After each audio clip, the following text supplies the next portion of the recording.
Welcome to The Shift, a place where cannabis secrets stop being secrets, a place where we talk real and no BS. Today's guest is one of those people you don't fully understand until you see what he's actually running behind the scenes. The man behind the largest team at HQ, 30 people to be exact, one structure, one brain, and somehow it works clean. Currently leading the staffing department, but before that, he was running service delivery at Proper AI, which tells you everything you need to know about how he thinks systems first, chaos never.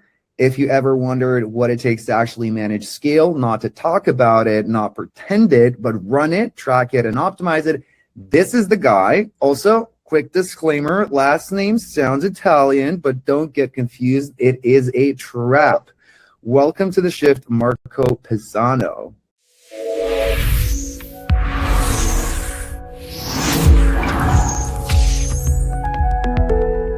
What's up, bro? Thanks for the introduction. Love it. Quite love it, mate. I wanted it to be, to be a little bit fun, but also to sort of bring up all of the things that you do and sort of give you a boost as much as I can, because obviously you're running an excellent job, and everyone knows that. So, perfect. All right, I'm glad to hear. So, okay, before we go into anything, and I sent you a message about this as well. I sent everyone a message about this. It was a crazy thing, but we got the reclassification of cannabis to Schedule 3, which is amazing. So congratulations to you, congratulations to me and everyone else in this industry. Oh yeah, that is a huge step. I mean, great opportunity for increased margins. I mean, it's not, again, like we all know, we're not where we want to go, but in terms, there's a lot of benefits for investing and increasing, like deducting some stuff for tax, payroll, rent, etc. So there's some things that they need to apply here and there, but a great benefit, a great step. I would say that pretty much for me that's the big thing. It's a step forward. I wanna hear a little bit about you, and I want to know who is Marco Pizano. What is Marco Pizano? Okay, what is Marco Pizano? Who is Marco Pizano? A freaking crazy dude that once upon a time thought about being an accountant. I don't know why. I mean, you can see it like out of hair already. Once upon a time I thought about being an accountant, and pretty much what I found, it was there's so much more of the normal being an accountant. So Marco Pizano became a sick butt of trying to learn different things, where like I spent some time in Deloitte, so I got to see different industries, and I got like that taste of this is nice. This is not just account debits and credits and numbers, and it's more. It's about decision. It's about strategy. It's about business. It's about advice to the right people. It's about getting to know the whole operation of and the whole cycle of a company. So, who is Marco Pizano? Sorry to cut you off. What did pull you into wanting to know more? What would you remember? What was that first thing that from accounting? You said you were at accounting. You're like, all of a sudden your interest started growing and going outside of that. Like, do you remember what was that thing that sort of attracted you to go further? Yeah, 100%. I was auditing Nissan. Okay, right. I was like, I don't know, like 23, 24 years old. And then just to go through that massive production lines and like different stuff. And then we got to the inventory at the end of the year. And so but going through production lines, I was like, this is interesting. I would like to be an engineer and know how this freaking machine works. And then when I was audited, I found out that I actually had to go and understand the process, not just the number. So then I walked through production lines and stuff. So I tried to ask questions as one of our core values, curiosity. I was asking everyone. I got like so many people like, shut up. I mean, dude, do your job. I'm like, no, I want to know. So but that's the thing. I got to see like pretty young, huge, massive stuff of production that I'm like, hmm.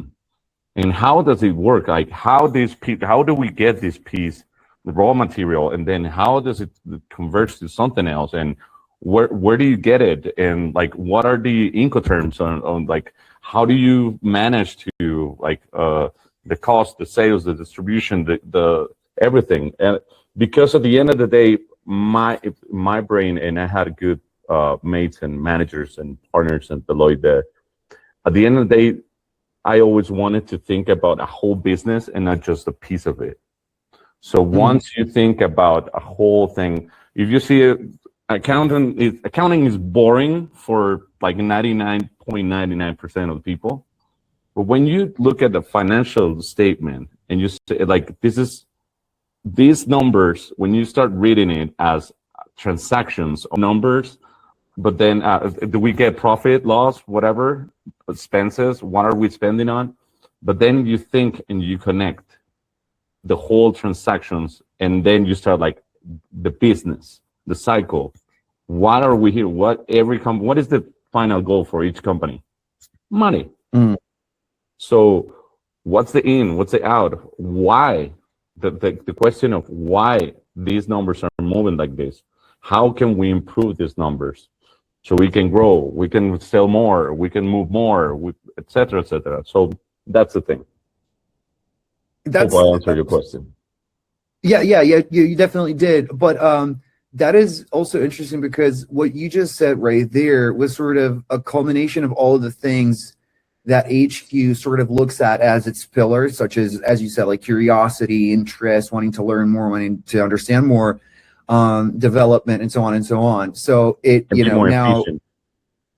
yeah, definitely. Because I mean, at the end of the day, like if efficiency is a money saver, which is what the reason, literally why we're here. So Oh yeah. that totally makes sense. But so and this is now interesting. So if do I understand correctly? Was your last work experience prior at HQ? You were working at, or was it at Deloitte, or were you working at Proper AI? Which one? Proper AI. Yeah, Proper Okay. AI is a company from San Francisco that manages like shared services and automations for property managers, construction companies across the U.S. and I think Canada nowadays. That's awesome. So how long were you there though? I was there for over 3 years. Started as a manager, then senior manager, then VP of delivery. Awesome. And so how did you get into all of this, right? How did that happen? Into share services or Into cannabis HQ? specifically. Cannabis. I'm thinking Cannabis. Oh, that's a funny story. I don't know if you know this. Many people will know now. So David reached out to me a few years ago through LinkedIn, and like, hey, what's up? Hey, we're building a team, etc. I'm like, thank you, sir. I was like, thank you.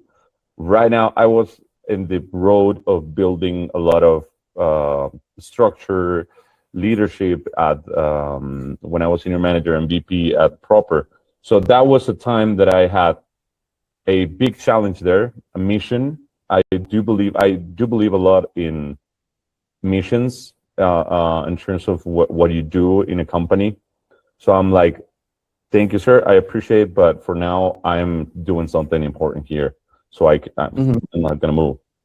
Then I decided to part ways from Proper.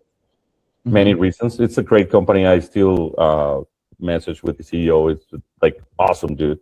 Great company.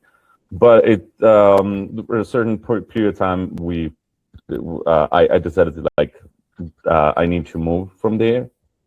I did some freelance after, and then boom, I saw an opportunity in HQ through LinkedIn, and I applied. And my dear David is like, interesting. Now you are interested. Okay. Shoot, Yeah. that gives him more leverage now. I mean, back then when you said no, and then now you're looking for a job, if I was David, I'd be like, okay, this gives me leverage because I wanted this guy, he didn't want it. And now that he needs it, I'm gonna be like, what can I do? Well, think about David at that moment. I'm like, But I mean, I'm grateful he gave me the opportunity, and I say I have given I have proved myself here, and I given to the company growth and stability and so a few things. But I'm really grateful with David for the opportunity, and he made the right call. And Absolutely, absolutely. I him and remember. Ishan, Yeah, I remember when you joined the call. I was honestly quite impressed with you, and when he told me with you as what. well, myself. Thank you, appreciate it. So when he told me what he wanted you for in HQ, I was like, okay, that makes complete sense. Which is now a great segue for me to ask you the next round, which is, what is Marco doing at HU? And this is very important for you to answer, is because both internally and generally with the clients that we're working with, there can occasionally be a lot of confusion about what is the difference between the services that we're providing and with staff. And it was like a lot of times there's like this very big mysterious question, like what is one versus the other? Is it the same? Is it different? What's going on? Mm-hmm. So who better to ask than you, the guy who's literally running the entire thing? So Sure. can you tell us a little bit more about staffing in general and how it differs from services? Oh yeah, for sure. So what am I doing here? I'm doing a combination of managing people and client services. There's a few combination recruiting as well, supporting. And what am I doing with staffing, and what is staffing? So the staffing is the support for any type of role, or like any operational role. Most of it, you can support in everything doing staffing. What's the difference with services? I will give you the example of clients, what the clients prefer. One client would say, like, you know what, I just need someone, whoever, to process 1,000 invoices per week. That's it. For accounts payable, for example, I need just one person to, like, whatever, or if you do it automatically, whatever. I need these invoices processed. So this person, this client, just cares about the process and the volume. Doesn't care about whoever does it. So that's services, because we have a back-end team with Alex that provides that service. And I mean, this is just one example of what services is, like, huge. The staffing, it's the client wanting a person to be part of their team. One person, a specific person to reach out to for a specific invoice. I want you, John Smith, to process those 1,000 of invoices. But if I have any question with any of those 1,000 invoices, I want to reach out to you, not reach out on a point of contact for services, etc., etc. So many clients prefer to have that person kind of like in-house, but it's not in-house. It's a staff from contractor from our side, but it's kind of like part of their team. So this person also is trained and developed by the client, and the client feels that confidence that is part of the team. So actually, what success looks like for staffing is the client loving as part of their family our staff, which has happened actually even in your case, dude. So I remember some clients that, no, I don't want him to leave, etc., etc. They wanted you so bad. So that's the thing. That's a staff. The staff is having that person kind of like in-house, but the client doesn't have to absorb any social security or hiring, etc. We do all the things. We do all the right fit, and that's the magic. Also, it's not just filling roles or a process. It's to find the right fit according to the process, according to the culture, HQ culture, and according to client culture and client needs. That's like a different combination of elements, which make us different.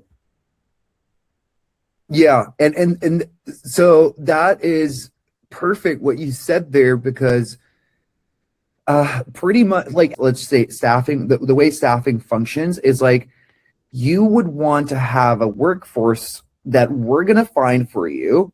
We would find a perfect match, but we would also run all of the sort of boring / could be expensive stuff on the background. So you don't have to worry about that stuff. We're literally going to get you a perfect person that's going to match whatever you need.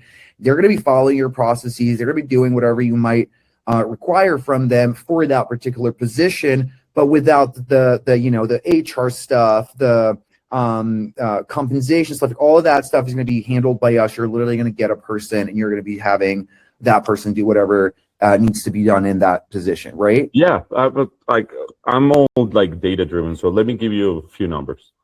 Many of the businesses and even more startups or businesses, the percentage of administrative cost sometimes is up to 26%.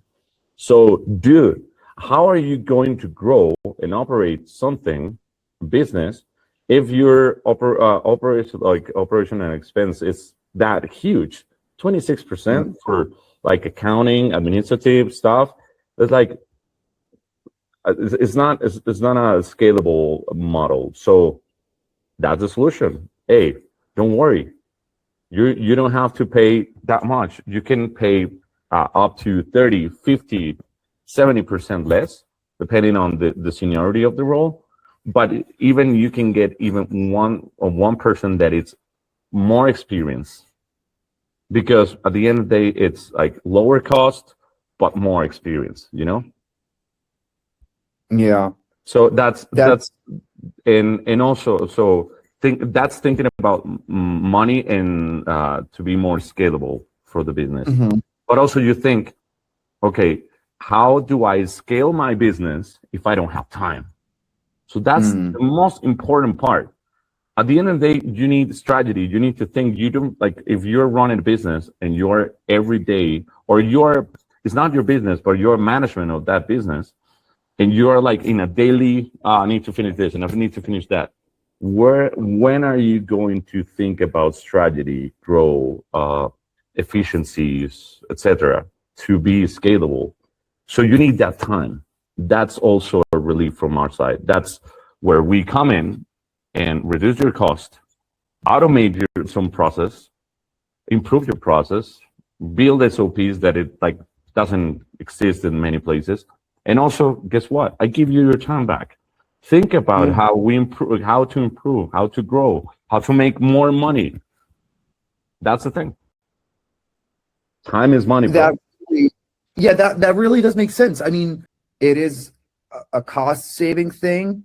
You get what you want, and you also get on top of it your support, Marco Pizano's support as well, of like, oh, we are having issues with this. How can we resolve that? Which now gets me to ask my other question regarding staffing and the differences between staffing and services. So typically, like if we're talking services, you know, generally speaking, let's say we have a client, they're going to come in, they're going to be like, you know what, we need someone to do AR. We have zero processes, we have nothing, we don't have any tools. You build everything out, you create everything, and we're going to just, you know, have you do all of it, right? So with staffing, it's a little bit different, right? You would go in and you would provide to people. Most of the time they would have their already defined processes, right? Or how does that work? No. No. Look, no, but or the process is in place but really broken or wrong. Okay. And let me say this is super important, and this is part of every time I interview someone, I tell them this. The most dangerous phrase in any language is "we always done it this way." That's the most dangerous phrase everywhere. Why? Because, okay, you could have a process, you can have a broken process, you can have no process at all. Where we come up is we need to either create a process or improve the process, or even question the process that is in place. And I gladly say that, and this is like really awesome. We have people that have improved in so many ways and so many processes across like many clients. And could be something like really, really small and really, I must say, like, it sounds stupid, but it's like so much impact. And I give you one example, quick example. Think about a process that a step of accounts payable that used to take 70 hours per month because you need to confirm, okay, I have to pay this invoice, but do we receive the goods or not? We need to confirm. So that's with another team. So let's go. And let's But the other team, there was a third party that enters the invoice. So clock is running, but you need to verify. Do you follow me? Yeah, Simple process.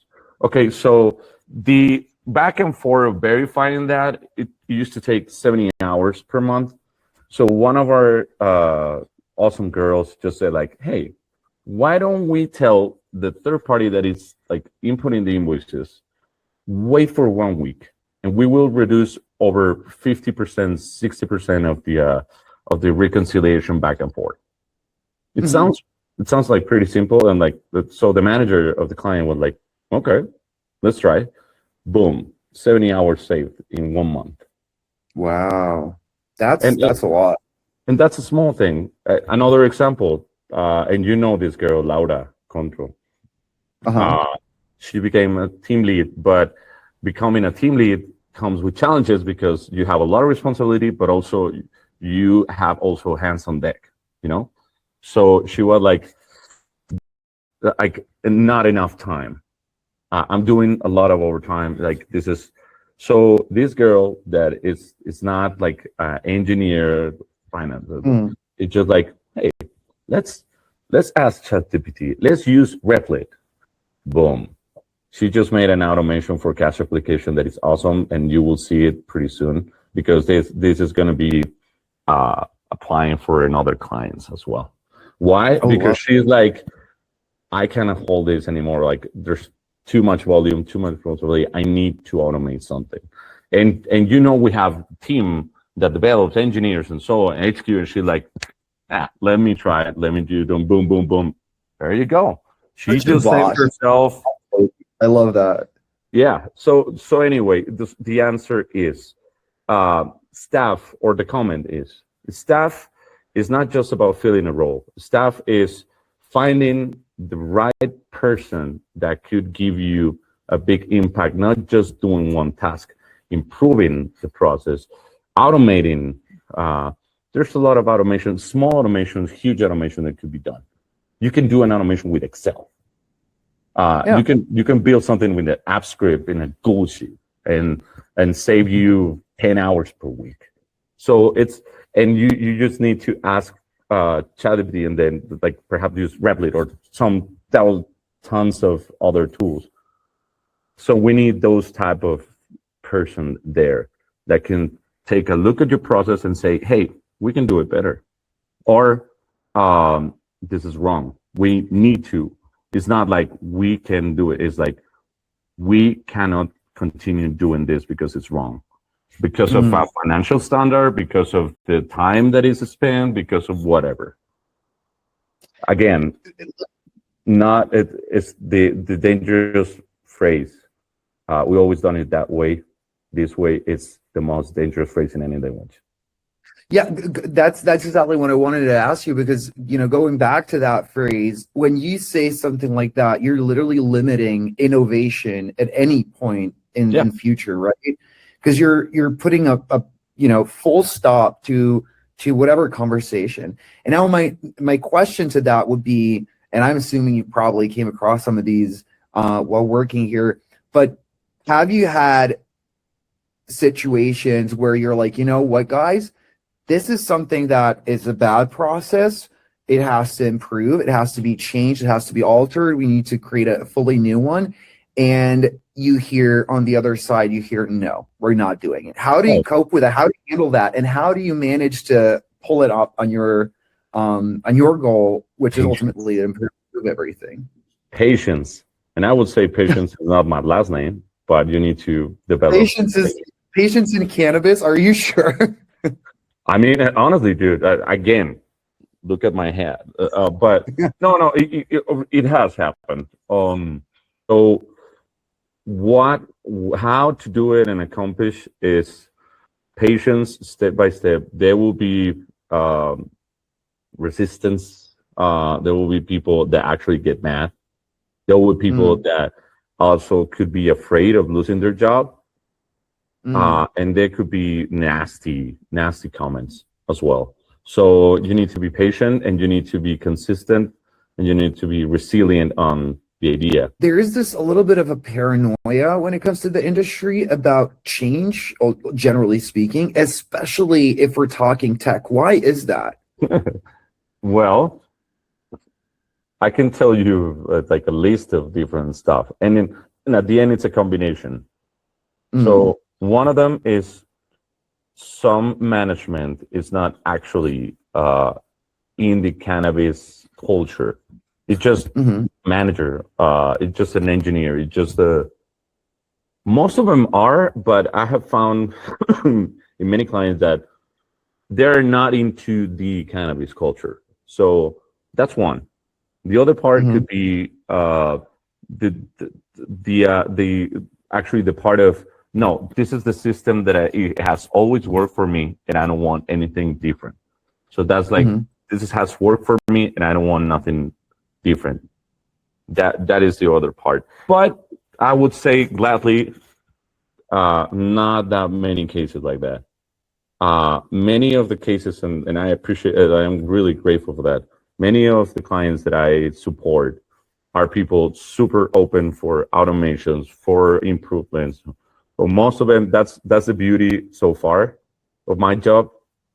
I love my clients, but no, seriously, because they are open for suggestions, and they are like, some of them are really challenging. Like, hey, but like super micro detail, and I love it. But let's go, let's do it.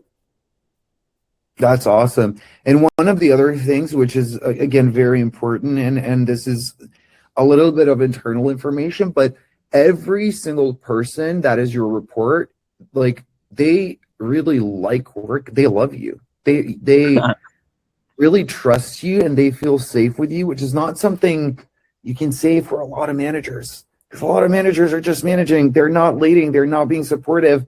And I think that this is one of the strengths that you have, which sort of differs you from the rest of the bunch, which I'm really happy to hear. Why that? No. Because I one thing, and this is something that I always tell everybody, I'm not the boss, I'm a teammate. That's the first rule. And you know it, like, we have worked a lot together. We are teammates. I'm not the superior. I have different responsibility, and I'm held accountable for many things. But the first rule is, like, the wins are yours. The trouble are mine. So like, I need you. I have your back. Please, dude, have mine.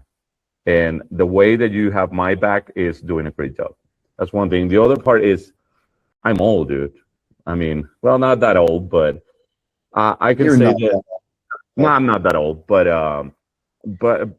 I have had so many hard situations in my professional life that the lessons that I learned, it was, what are you doing, dude?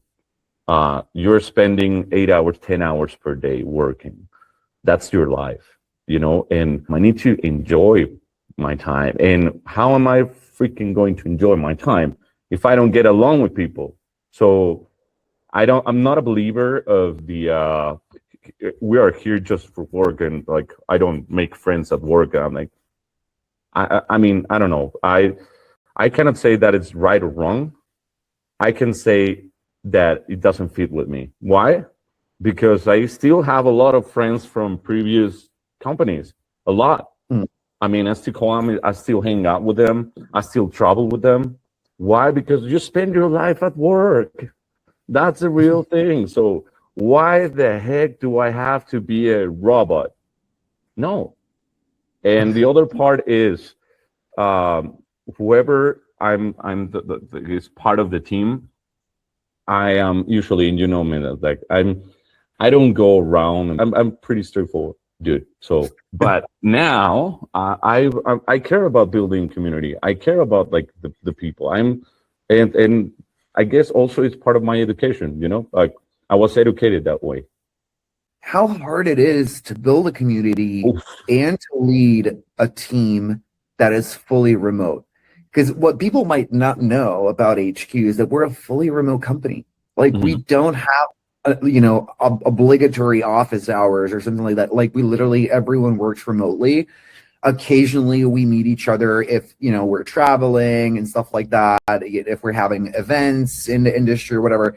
But we're a fully remote company, and like for someone that like is looking from this side, especially like after COVID where everyone tried to see if remote work is going to work, all of a sudden everyone's returning back to this like sort of either hybrid model or like office model, and we're just fully remote, and I'm going to say it's working for us. But how hard it is for us to get to the part where we say it is working for us.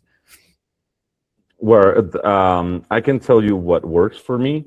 I don't know, like if it is the right way of doing it or not, but what it works for me, it starts, and I think we have spoken about this before. Starts with the phase of recruiting. What do you care when you are hiring somebody? Because I can find a candidate that is like a super genius, but it doesn't have that cultural fit, doesn't have that attitude. We have that vibe, we have that vibe. So we need, it's not like I want someone exactly like me. No, never. Well, I mean, I don't want copies, but I do want a cultural fit. I rather to have someone hungry with good attitude than have a super genius. Why? Because I can work with the person, I can train, I can support, and I can learn from that person. With a super genius that it's like the last Coke in the stadium. It's thank you, sir, but we are a team here, So so the first thing, how do we manage and how we build community? From the beginning, from the day that I called you and, hey, nice to meet you, we're HQ. Who are you? That's the first thing. Second thing, when you enter, I like to set up the tone in terms of the community, in terms of we are a team, do we support, how are you doing, etc. It's like a constant communication. That last year I did a bit. It was challenging for me, but it's constant communication, a lot of communication. Setting the metrics clear. The more clearly you are, you will not give everybody step 1, 2, 3 of the whole process or everything that they're going to do, because we need to be flexible and everything changes from one day to another. That's the real stuff, but we need to be real about it. We need to set up the tone of this is what you're going to do today. Something might change tomorrow, but we need to say it straight. But we always need to care about timeliness, responsiveness, and accuracy, metrics, data, etc. So it's from day one and constantly. I'm one person that has a lot of communication. I don't micromanage. I'm not a believer of micromanagement at all. I think that actually makes things going slower, and perhaps no, I'm not a micromanager, but I do care about knowing almost everything in terms of operation, in terms of what is happening, what is everybody doing, how everybody's doing. I have a contact with the clients. Hey, what are you doing? I want to know about how the client is. I'm not going to know everything, but I need to know some of. And communication. One quick thing. When I was in automotive industry, I spoke with a worldwide CEO of one of them. And it was funny because I was just having a smoke. And then this guy, CEO, comes alone to this area where we were smoking. When I was smoking, I'm like, the CEO, why do I ask him? Because it was this big thing in Japan. Okay. So I'm like, what has been so many years as CEO, what has been your biggest challenge? And he goes pretty straight, communication. That's the biggest challenge everywhere. Communication. So that stuck into my head, and it's like, okay, it's not about just improving, and it's not about just efficiency. It's communication. How you build communication, how you communicate effectively, etc. So, and sometimes you need to be repetitive in terms to get like, yeah, I send a message, and that's it. Dude, give a call. Dude, Slack. Dude. No, I sent the email like 2 days ago. So what? Your goal is to like have an interaction and communication. So look for it, Stupid thing, but for me, communication is one big deal. But that's very well said. You want interaction. You don't want a one-way street. It doesn't make any sense. Pick up the phone. Pick up the phone. Yeah. Now, Marco, you've worked in, as far as I know, you've worked with manufacturers, you worked with brands, you're working with distributors, retailers. You're the person that's sort of everywhere a little bit, right? You might be the right person to ask about what can we expect next in the industry? Do you catch a vibe when communicating with all of these guys? You know what has been confusing, but yeah, I can answer my perspective from what I've seen in the clients and what I have seen. And so you see a lot of things in the news, the changes, Schedule 3. So there's a lot of investments coming up.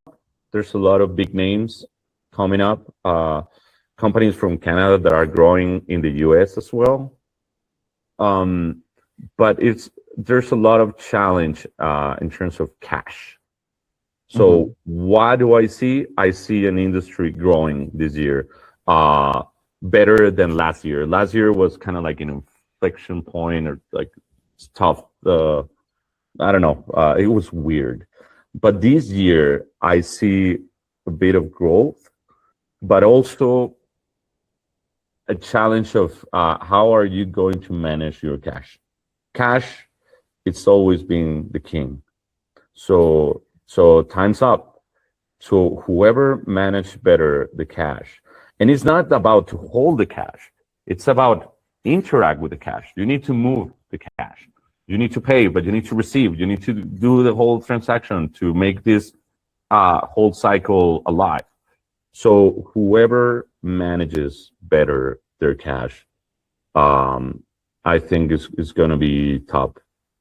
And whoever doesn't will most likely disappear.